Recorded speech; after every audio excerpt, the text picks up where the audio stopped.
La Fabia est une légende des spéciales grâce à la Fabia RS Rally 2. Mais si vous n'avez pas un budget de pilote de rallye, la Skoda Fabia Clever Edition pourrait être bien la surprise du quotidien. Voyons ce qu'elle a vraiment dans le moteur et ailleurs. Bonjour, vous connaissez sans doute la Fabia RS Rally 2 qui s'illustre en sport mécanique. Mais peu de monde connaît cette Fabia grand public. Alors aujourd'hui, on découvre ce véhicule et on va voir si éventuellement ça peut être une très bonne surprise dans sa catégorie. Pour les dimensions de cette Fabia, 4,12 m de long, sur 1,78 m de large et sur une hauteur de 1,48 m. Concernant le poids, 1,15 tonne. Concernant la motorisation sur ce véhicule, c'est le 1 litre TSI 95 chevaux, boîte mécanique. Il faut savoir que le constructeur propose également le 1 litre TSI boîte automatique, la fameuse boîte DSG du groupe. Là, on sera sur 116 chevaux de puissance. On a un modèle également de 1 litre 5 TSI qui monte à 150 chevaux, boîte automatique uniquement. Et on a un petit moteur essence, le 1 litre MPI, 80 chevaux. Pour cette motorisation-là, donc le 1 litre TSI 95 chevaux boîte mécanique, le constructeur annonce une consommation de 5 litres 1, 5 litres 2 mixte. Pour le prix du véhicule, le constructeur propose 5 finitions au catalogue. La première finition donc sera l'actif avec un tarif de départ à 21 170 €.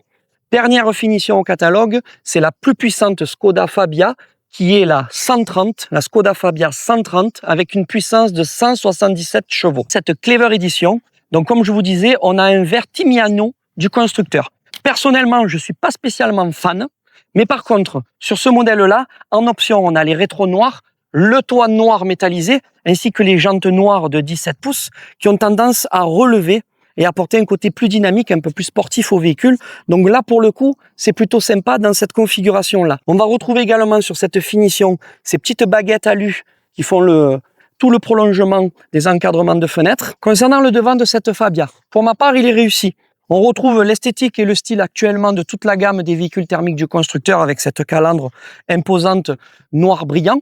Par contre, les optiques sont très réussies avec des lignes, des courbures sur capot qui viennent bien épouser les optiques sur les extrémités au niveau des ailes et les deux lignes plongeantes sur le milieu du capot qui apportent un côté dynamique sportif. Donc moi, le devant, je valide. Donc concernant l'arrière, un arrière un peu plus classique avec l'écriture de Skoda en alu qui vient faire la jonction des deux optiques de chaque côté sur le haillon. On a également un aileron qui vient prolonger le toit sur la vitre arrière, ça c'est plutôt sympathique. Au niveau des options sur cette finition Clever Edition, on a caméra, radar de recul. Pour le coffre, capacité 380 litres avec une banquette 2 tiers, 1 tiers. Si on vient à l'abaisser, on passera dans sa capacité donc maximale de 1190 litres.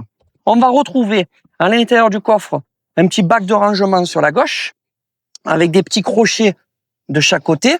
Et on a aussi également en option un filet qu'on va venir pouvoir accrocher pour faire un maintien d'objets.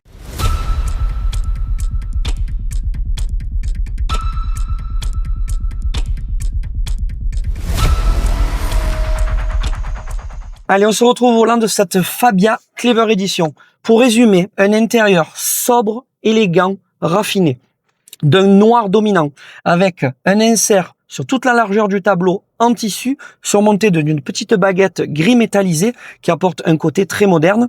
Et au niveau des 4 aérations de la ventilation, un noir brillant qu'on va retrouver également sur l'encadrement de l'écran Digital Cockpit avec la signature Fabia de chaque côté. Donc c'est plutôt réussi et à la fois très moderne. Au niveau des options sur cette finition, clim Bison, 2 ports USB-C au niveau du rangement sur la console centrale, avec 2 portes gobelets au niveau donc du frein à main, un accoudoir central, malheureusement qu'on ne peut pas régler en hauteur sur différents crans, avec une prise 12 volts à l'intérieur, une boîte à gants classique avec un volume de rangement plutôt correct, 2 bacs de rangement dans chaque portière, un petit accessoire qui m'a fait sourire, que c'est la première fois que je vois, une petite poubelle amovible, qu'on va pouvoir venir fixer avec le parapluie au niveau de la portière avant gauche qui est la signature de chez Skoda sur l'ensemble des véhicules. On trouve également l'ensemble des assistances, Line Assist, Alert Assist, Front Assist, qu'on va pouvoir désactiver pendant qu'on roule si vous ne le souhaitez pas. Mais par contre, vous le savez, dès que vous rallumez le véhicule, ils se remettront par défaut.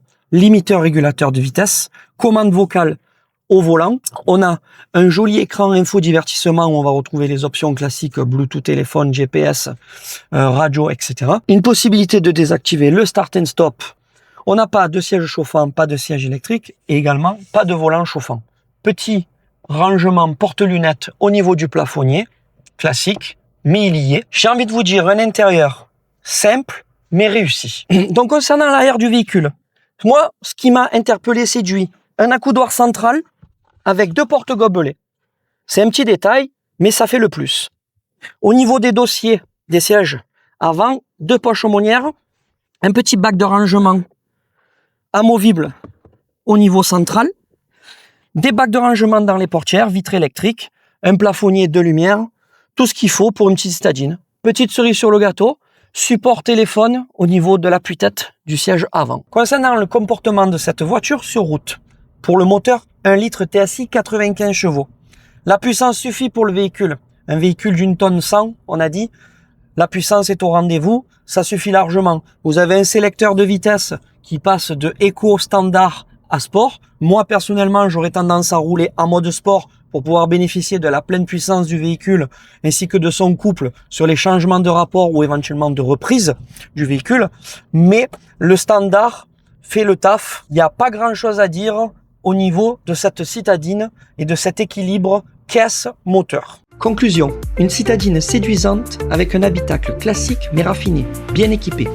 Avec cette motorisation, on profite d'un bon équilibre poids-moteur. Dans sa catégorie, elle peut être une bonne alternative aux autres modèles du groupe Volkswagen et apporter une bonne offre rapport qualité-prix face aux autres constructeurs. L'essai de cette Skoda Fabia Clever Edition se termine. Si vous avez apprécié la vidéo, n'hésitez pas à vous abonner, activer la cloche pour ne plus rien rater. Laissez-moi éventuellement un commentaire. Vous êtes séduit par ce véhicule et je vous dis à très vite pour de prochaines aventures.